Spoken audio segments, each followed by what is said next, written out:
Sebelum melanjutkan, jangan lupa subscribe dulu. Terima kasih. Dokter Hantu. Bab 331 Kamu bisa. Melihat betapa cemas dan bersemangatnya mereka, bibir Feng Jiu melengkung membentuk senyum. Namun, jika kamu bisa mengalahkanku, aku akan menyerahkan tanda kekuasaan itu. Ketika mereka mendengar ini, semua orang tercengang dan tidak bisa menahan tawa keras.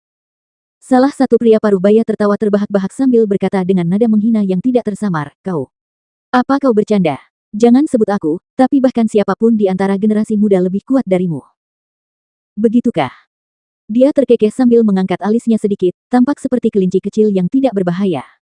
Ada area pelatihan di rumah besar, mengapa kita tidak pergi ke sana? Ketika dia mengusulkan hal ini, semua orang di aula langsung menyetujuinya. Karena itu, mereka mengikutinya dan berjalan menuju tempat pelatihan yang paling dekat dengan gunung di belakang. Sepanjang jalan, hanya alis lelaki tua itu yang sedikit berkerut, dan matanya terpaku padanya saat ia mencoba menyelidiki niatnya. Namun, sayangnya baginya, wanita di depannya hanya menunjukkan apa yang diinginkannya dan pada saat ini, itu adalah penampilan yang tidak berbahaya dan membuat siapapun sulit untuk membaca lebih lanjut. Orang-orang di kediaman itu juga telah mendengar tentang masalah ini dan semua orang membicarakannya. Akan tetapi, sebagai orang-orang di kediaman Feng, mereka memiliki peraturan yang sangat ketat dan karenanya meskipun mereka berada di kediaman itu untuk berdiskusi, mereka tidak akan menyebarkan apapun. Karena mereka mengetahui tentang masalah ini, hal itu telah menarik perhatian banyak orang dan mereka pun mengikuti dari belakang untuk melihatnya. Setelah mendengar tentang masalah ini, kedelapan pemimpin penjaga Feng itu terkejut. Benarkah? Hanya nona muda. Dia bersaing dengan mereka. Sejauh yang aku tahu, memang ada beberapa bakat di cabang sampingan. Ada satu yang baru saja memasuki jajaran kultivator bela diri bulan lalu, jika nona muda bertarung melawannya, bukankah itu hanya akan menyerahkan otoritas token ke tangannya? Nona muda seharusnya bukan orang seperti itu. Karena dia sudah mengusulkan ini, dia pasti punya cara dan keyakinan untuk memenangkan mereka. Ah, bagaimana mungkin? Hanya berdasarkan kekuatannya. Jangan bercanda. Seseorang melambaikan tangannya dengan bercanda, wajahnya penuh dengan kata tidak dapat dipercaya. Hanya Luo Yu yang matanya berbinar setelah mendengar berita itu, dan dengan satu lengan tergantung di bahu Fan Lin, dia berkata dengan gembira, "Pergi, pergi, pergi. Cepat, mari kita pergi dan lihat bagaimana nyonya kita meluruskan orang-orang bodoh yang tidak tahu apa-apa ini dan menempatkan mereka pada tempatnya." Seperti yang telah kukatakan, karena kalian belum pernah bertukar pukulan dengannya sebelumnya, yang dapat kukatakan adalah bahwa bertemu dengannya hanya akan membawa kesialan. Kalian semua tidak percaya pada kemampuannya. Jarang sekali kita memiliki kesempatan untuk melihatnya, ayolah, kita tidak boleh melewatkannya.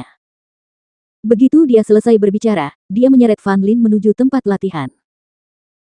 Yang lain melihat itu dan ragu-ragu sejenak sebelum mengikuti di belakang dan menuju ke tempat pelatihan. Para pengawal bayangan yang menjaga halaman merasa sesak di dada. Mereka sebenarnya ingin ikut serta dan melihat-lihat. Sayangnya, mereka harus tetap tinggal dan menjaga di halaman ini dan tidak dapat pergi. Ketika berita ini sampai ke telinga Patriark Tua Feng yang berada di kamar Feng Xiao, dia tidak mengatakan apa-apa. Dia sangat jelas tentang Feng kecil, jika dia tidak memiliki kepercayaan diri, dia tidak akan melakukan ini. Dia menduga bahwa ini adalah metodenya untuk membunuh ayam untuk menakut-nakuti monyet.